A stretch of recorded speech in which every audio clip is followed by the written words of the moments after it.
Assalamualaikum everyone, welcome back to my channel. So आज हमारी discussion है about the cholecystitis. Cholecystitis it means the inflammation of the gall bladder. इसकी तीन types होती हैं. One is acute, other one is a chronic and the acute super imposed on the chronic. So the acute cholecystitis it means the acute inflammation of the gallbladder. Acute cholecystitis further divided into the two types. One is the acute calculous cholecystitis जो 90% cases में present होती है, and other one is the acute calculous cholecystitis. It is present in the 10% of cases. अब जो acute calculous cholecystitis है इसमें जो गाल स्टोन से उनकी इन्वॉल्वमेंट होती है. इसमें गाल स्टोन की प्रेजेंस की वजह से जो neck and the cystic duct है उसकी ऑब्स्ट्रक्शन हो जाती है, तभी ये अक्यूट इन्फ्लेमेशन होता है गाल ब्लेडर का. And in the case of the acute calculus cholecystitis इसमें गाल स्टोन्स की कोई इन्वॉल्वमेंट प्रेजेंट नहीं होती. इसमें कुछ रिस्क फैक्टर्स होते हैं या कुछ ऐसे फैक्टर्स होते हैं जो acute inflammation of the gall bladder cause करवाते हैं, मगर उसमें स्टोन्स की कोई इन्वॉल्वमेंट प्रेजेंट नहीं होती. अब जो पैथोजेनेसिस है अक्यूट कैल्कुलस कोलिसिस्टाइटिस की, इसमें इनिशियली केमिकल इरिटेशन होती है गाल ब्लेडर की म्यूकोसा की, and then after this there will be inflammation. अब केमिकल इरिटेशन कैसे होती है? फॉर एग्जांपल गाल स्टोन्स में एक लिपिड होती है लेसिथिन.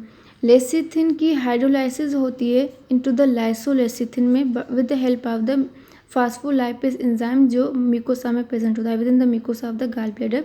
अब जो लाइसोलाइसिथिन ये काफ़ी टॉक्सिक कंपाउंड है. अब ये लाइसोलाइसिथिन जाके जो ग्लाइकोप्रोटीन म्यूकस लेयर होती है गाल ब्लेडर की उसको डिस्टर्ब करेगा, और उसकी डिस्टर्बेंस की वजह से जो हमारी म्यूकस एपिथेलियम है वो बिल्कुल डिस्टर्ब हो जाएगी या उसकी डिस्ट्रक्शन हो जाएगी. और इसके अलावा केमिकल इरिटेशन के बाद जो mucosa of the gall bladder है उसमें ऐसे कुछ प्रोस्टाग्लैंडिन्स रिलीज होते हैं, वो प्रोस्टाग्लैंडिन्स जाके इन्फ्लेमेशन काज करवाते हैं. तो इन्फ्लेमेशन की वजह से गाल ब्लेडर की डिस्टेंशन हो जाएगी, वो एडिमेटस हो जाएगा. मगर इसमें इनिशियली सिर्फ दो स्टेप्स होते हैं. First of all chemical irritation होती है, then after that there will be inflammation. इसमें कोई बैक्टीरियल इन्फेक्शन की इन्वॉल्वमेंट नहीं होती, मगर इन्फ्लेमेशन के बाद इसमें सेकेंडरी बैक्टीरियल इन्फ्लेमेशन की इन्वॉल्वमेंट हो सकती है, वो डेवलप हो सकता है.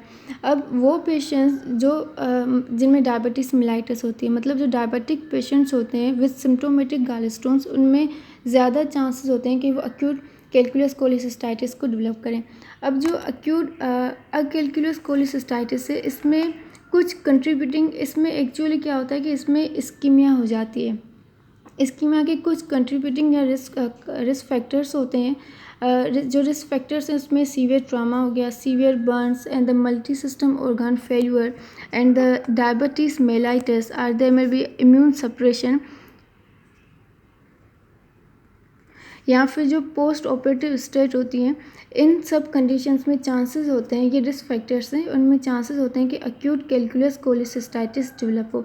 अब इसमें क्या होता है कि जो सिस्टिक डक्ट है उसकी ऑब्स्ट्रक्शन हो जाती है, क्योंकि हमें पता है कि सिस्टिक डक्ट एक लाइक एंड आर्टरी है जिसमें कोई कोलेटरल सर्कुलेशन प्रेजेंट नहीं होती.